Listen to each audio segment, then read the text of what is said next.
Adolescence in a girl's life brings physical and emotional changes that are both difficult and expensive.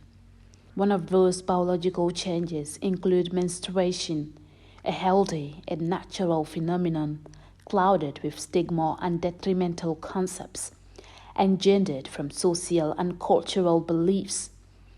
Patriarchal dominance in most African communities is taking a major toll on women, with discussions about menstruation categorized as taboo and labeled impure, amassing myth and fabrications around the subject. Efforts are being made by women's rights advocates to erase the usage of euphemisms and code words for period, getting women and girls to talk more about menstruation without feeling mortified. Fatimata Sane is the founder of Fatima's Power Drive, an organization established to fight period poverty, promote menstrual hygiene, and sexual reproductive health education. Fatimata believes myths around periods can lead to troubling misconceptions that might reinforce stigma around menstruation. When young people don't talk about their periods or don't hear people talking about their periods, the problem is they don't get to know what period is about. They just go with the flow. They don't know what to use when they're on their period. They don't know when to change their sanitary pads. They don't know how to dispose pads. They don't know proper period management. And this leads to them using unhygienic materials like rags.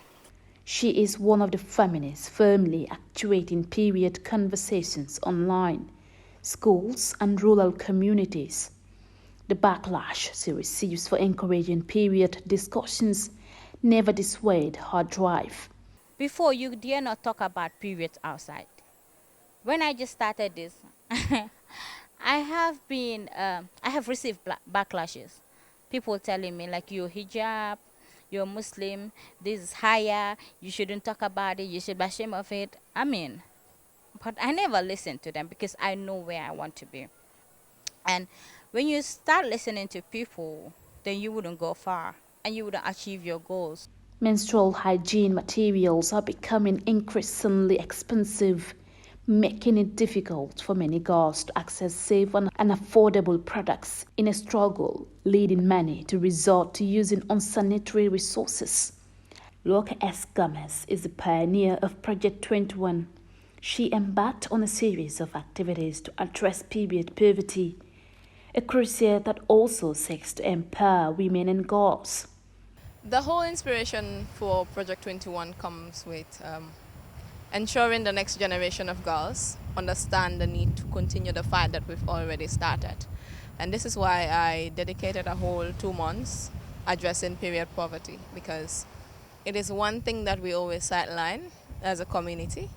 And if every young girl understands the need to advocate for cheaper pads and more awareness on periods, then we will live in a more conducive environment and everyone would be at ease, understanding it's normal. Loka and her team are working hard to end period stigma and poverty through a collective approach including boys in the journey. Loka believes failure to involve boys in the fight to end period shaming strengthens menstrual stigmatization. Project 21 does not only stop at conversing with young girls. When you talk to the young women and then you don't talk to the young men, you're just doing 50% of the work.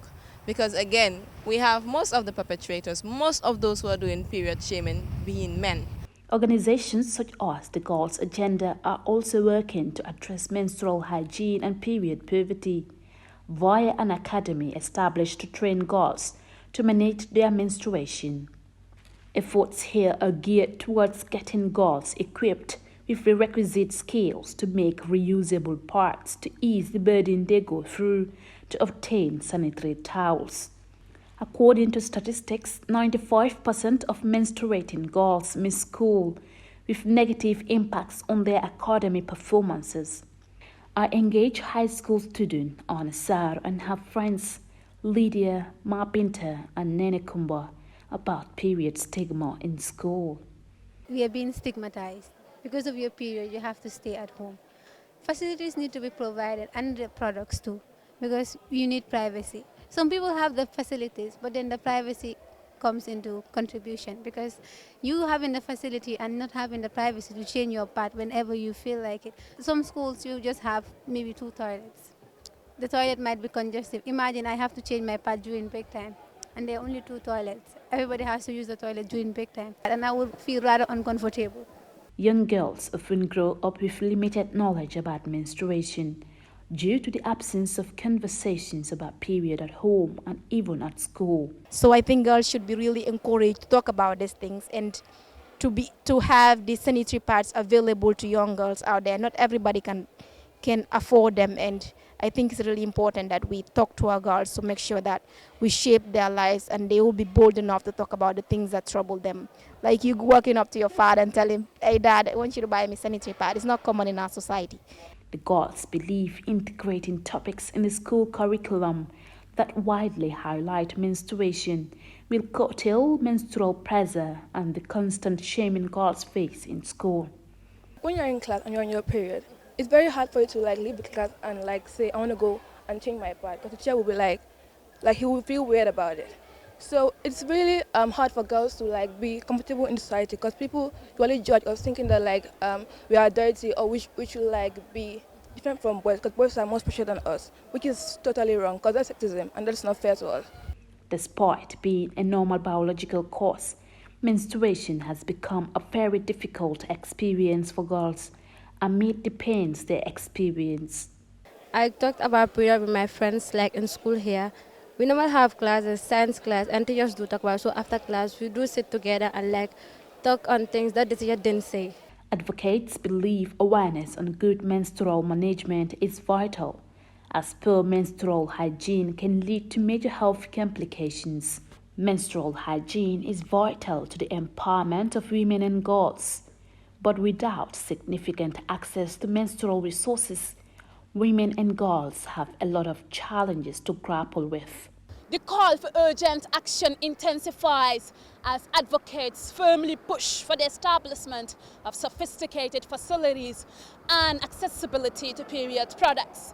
One of the most important goals is to end period stigma, to create an environment that values and supports women to manage their menstruation with dignity. Aminata is Sanyang, GRTS.